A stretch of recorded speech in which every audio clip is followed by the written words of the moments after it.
datorren uztailaren batean txirrindularien Frantziako turra Bilbotik abiatuko da. Eta Hego Euskal Herrian bi egun igaro ondoren, hirugarrengoan Ipar Euskal Herrira egingo du salto. Guretzat Euskal Herria bat da. Beste batzuentzat bi, haientzat bidasoa muga da. Eta guretzat zubi.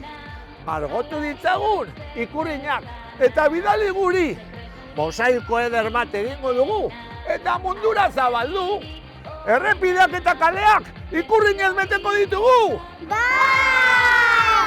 Aupa Euskal Herria!